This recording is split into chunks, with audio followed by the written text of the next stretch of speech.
Hello मेरे प्यारे बच्चों, कैसे हो आप सब। मैं उम्मीद करता हूँ कि आप सब बहुत अच्छे होंगे। मेरे प्यारे बच्चों, आज की क्लास आपके लिए बहुत ही महत्वपूर्ण क्लास होने वाली है। मेरे प्यारे बच्चों, आज की क्लास में हम पढ़ेंगे मैथ, गणित विषय। आज की क्लास में हम पढ़ने वाले हैं। मेरे प्यारे बच्चों, आज की क्लास का हमारा विषय है संख्या पद्धति। बच्चों, संख्या पद्धति गणित का एक बहुत महत्वपूर्ण चैप्टर है।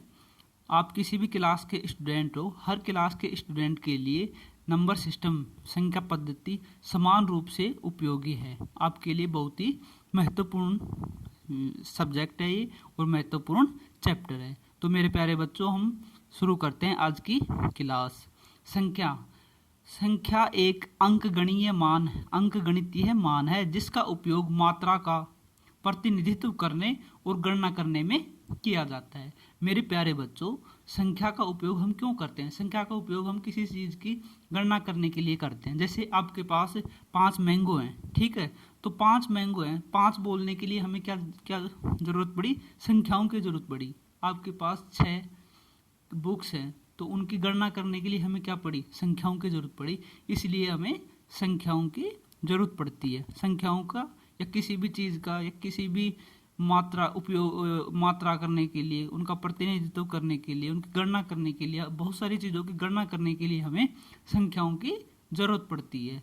3 जैसा एक लिखित प्रतीक जो एक संख्या का प्रतिनिधित्व करता है, अंक के रूप में जाना जाता है। जैसे आपके सामने 3 दिखाया गया है, ठीक है, तो 3 एक संख्या का प्रतिनिधित्व करता है। जैसे 6 एक संख्या का प्रतिनिधित्व कर रहा है, इसलिए इसको अंक के रूप में दिखाया गया है। 8 है, 8 भी एक संख्या का प्रतिनिधित्व कर रहा है। ठीक है प्यारे बच्चों, तो किसी भी संख्या की, किसी भी चीज़ की गणना करने के लिए हमें संख्याओं की जरूरत होती है। ठीक है प्यारे बच्चों, संख्या प्रणाली, नंबर सिस्टम। एक संख्या प्रणाली तार्किक तरीके से अंकों या प्रतीकों का उपयोग करके संख्याओं को निरूपित करने के लिए एक लेखन प्रणाली है। जैसे बहुत सारी संख्याएं होती हैं, उनको लिखने की एक जो पद्धति होती है, बहुत सारे नंबर्स होते हैं, उनको लिखने की एक पद्धति होती है, उसको हम क्या बोलते हैं? संख्या प्रणाली। जैसे संख्याएं 1 से लेकर 100 तक की संख्याएं हैं, तो उनकी लिखने का एक फॉर्मेट होता है, इसको हम क्या कहते हैं? संख्या प्रणाली कहते हैं। ठीक ठीक है प्यारे बच्चों, प्राकृत संख्याएं, नेचुरल नंबर। मेरे प्यारे बच्चों, पृथ्वी पर सबसे पहले प्राकृत संख्याओं की खोज हुई थी। सबसे पहले उपयोग में की जाने वाली संख्याएं कौन थी? प्राकृत संख्याएं। ये संख्याएं 1 से लेकर अनंत तक होती हैं। 1 2 3 4 5, ये जितनी भी संख्याएं हम पढ़ते हैं, सबसे पहले इन संख्याओं की खोज हुई थी। किसी भी चीज़ की गणना करने के लिए मानव ने प्राकृत संख्याओं की खोज की थी, 1 से लेकर अनंत तक। ठीक है बच्चों, जैसे प्रकृति के, इनको प्राकृत संख्याएं क्यों कहते हैं? क्योंकि हमें प्रकृति से प्राप्त हुई थी। जैसे प्रकृति से फूल पेड़ पत्ती, ये सारी चीज़ें जैसे प्राप्त हुई हमारे को, उसी प्रकार से ये संख्याएं भी हमें प्रकृति से प्राप्त हुई, इसलिए हम इनको प्राकृत संख्याएं कहते हैं। ठीक है प्यारे बच्चों, अब है पूर्ण संख्याएं। पूर्ण संख्याएं हम समझते हैं कि पूर्ण संख्याएं क्या होती हैं। तो प्यारे बच्चों, सबसे पहले प्राकृत संख्याओं की खोज हुई 1 से लेकर अनंत तक। उसके बाद आर्यभट्ट ने जीरो का निर्माण किया, जीरो की खोज की। जीरो की खोज होने के बाद क्या हुआ? संख्याएं जीरो से शुरू होने लगी। पहले संख्याएं 1 से शुरू होती थी, उसके बाद संख्याएं जीरो से स्टार्ट होने लगी। तो ये संख्याएं क्या होगी? पूर्ण संख्याएं। संख्याएं क्या होगी? पूर्ण हो गई। 2 डिजिट में भी, मतलब कि 2 संख्याओं में, 2 नंबर्स में भी संख्याओं को बना सकते हैं हम।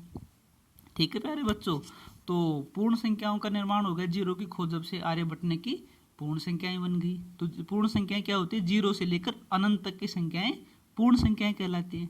ठीक है प्यारे बच्चों, पूर्णांक संख्या, इंटीजर। अब इंटीजर क्या होते हैं? धनात्मक, ऋणात्मक और 0 से मिलकर बनी हुई संख्याएं पूर्णांक संख्या होती है।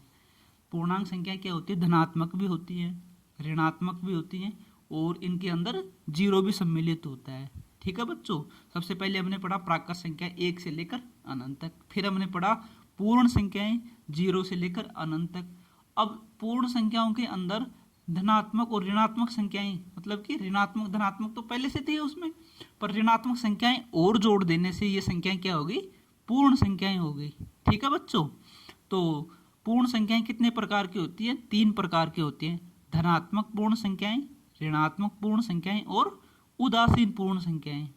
ठीक है बच्चों, तो धनात्मक पूर्ण संख्याएं क्या होती है? 1 से लेकर अनंत तक की सभी धनात्मक संख्याएं धनात्मक पूर्ण संख्याएं कहलाती है। यानी कि जो सभी प्राकृत संख्याएं होती है वो क्या कहलाती है? धनात्मक पूर्णांक कहलाती हैं, धनात्मक संख्याएं कहलाती हैं। ठीक है बच्चों, तो आगे पढ़ते हैं हम ऋणात्मक संख्याएं। ऋणात्मक संख्याएं क्या होती हैं मेरे प्यारे बच्चों? सबसे बड़ी जो ऋणात्मक संख्या होती है -1 होती है, और सबसे छोटी होती है अनंत होती है। तो इसकी परिभाषा क्या होगी? अनंत से लेकर -1 तक की सभी संख्याएं क्या कहलाती हैं? ऋणात्मक संख्याएं कहलाती हैं। तो ऋणात्मक संख्याओं को पहचानने का एक तरीका ये है बच्चों कि जो संख्या जितनी बड़ी होगी और उसके सामने माइनस का साइन हो जाएगा तो वो संख्या उतनी ही बड़ी हो जाएगी। जैसे अब आपके सामने लिखा हुआ है -11 और -1, तो आपसे पूछा जाए सबसे बड़ी संख्या कौन सी है? तो जो -1 है मेरे प्यारे बच्चों, ये -11 से बड़ी संख्या है। -11 क्या है? छोटी संख्या है। ठीक है बच्चों, तो आगे हम देखते हैं उदासीन पूर्णांक। ऐसा पूर्णांक जिस पर धनात्मक और ऋणात्मक चिन्ह का कोई प्रभाव ना पड़े और यह 0 होता है। जो 0 होती है इस पर माइनस का भी कोई प्रभाव नहीं पड़ता और प्लस का भी कोई प्रभाव नहीं पड़ता। तो ये क्या होती है? एक उदासीन संख्या होती है।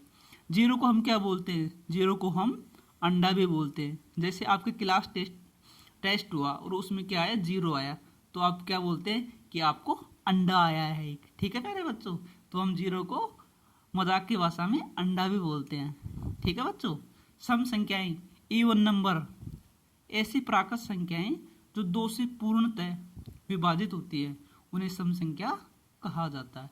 जो संख्याएं 2 से पूरी तरह से कट जाती हैं, पूरा पूरा भाग चला जाता है, वो संख्याएं क्या कहलाती हैं? सम संख्याएं कहलाती है। जैसे 2 है, 2 के अंदर 2 का पूरा पूरा भाग चला जाता है, रिमाइंडर क्या बचता है? 0। शेषफल कितना बचता है? 0। 2 में 2 का भाग दे देते हैं तो शेषफल कितना बचता है? 0। इसलिए ये क्या है? सम संख्या है। 4 भी क्या है? सम संख्या, इसमें भी 2 का पूरा पूरा भाग चला जाता है। 6 है, 6 भी हमारा क्या है? एक सम संख्या है, एक इवन नंबर है, क्योंकि इसमें भी 2 का पूरा पूरा भाग चला जाता है। 8 ये क्या है? ये भी एक सम संख्या है, क्योंकि इसमें भी 2 का पूरा पूरा भाग चला जाता है। इसलिए 2, 6, 8, 10 ये सब क्या है? ये सब सम संख्याएं हैं। ठीक है प्यारे बच्चों, अब देखते हैं हम विषम संख्याएं, ओड नंबर्स। ऐसी प्राकृत संख्या जो 2 से पूर्णतः विभाजित न हो उन्हें विषम संख्या कहते हैं। जो संख्याएं 2 से पूरी तरह से विभाजित नहीं होती, जिन संख्याओं में 2 का पूरा पूरा भाग नहीं जाता है, वे संख्याएं क्या कहलाती हैं? विषम संख्याएं कहलाती हैं। जैसे 5 है, अब 5 में अगर हम 2 का भाग देते हैं तो रिमाइंडर क्या बचता है? शेषफल 1 बचता है। इसीलिए ये 2 से पूर्णतः विभाजित नहीं हो रही है, इसलिए हम इसको क्या बोलेंगे? विषम संख्या। अब 9 है, 9 के अंदर हम 2 का भाग देते हैं तो इसमें भी रिमाइंडर 1 बचता है, शेषफल 1 बचता है, इसलिए ये भी विषम संख्या की कैटेगरी में आ जाएगी। 7 है, ये भी विषम संख्या में आ जाएगी, और 3 ये भी। तो 1, 3, 5, 7, 9, 11 ऐसे करके अनंत तक जितनी भी संख्याएं होंगी इस प्रकार की जिनमें 2 का पूरा पूरा भाग नहीं जाएगा, वो क्या होंगे? विषम संख्याएं होंगी। ठीक है मेरे प्यारे बच्चों, आगे हम देखते हैं इनमें कंपैरिजन देखते हैं नंबर्स का। जो नेचुरल नंबर्स होती है 1 से लेकर अनंत तक होती हैं, और जो होल नंबर, जो पूर्ण संख्याएं होती हैं 0 से लेकर अनंत तक होती हैं। तो जो होल नंबर्स होती हैं उनके अंदर ही नेचुरल नंबर्स होती हैं। ठीक है बच्चों, क्योंकि 0 से लेकर अनंत तक की सारी संख्याएं तो उनमें सम्मिलित हैं, 1 से लेकर अनंत तक की भी उसमें सम्मिलित हो, तो हम क्या बोल सकते हैं कि पूर्ण संख्याएं, नेचुरल संख्याएं जो प्राकृत संख्याएं हैं पूर्ण संख्याओं के अंदर सम्मिलित हैं।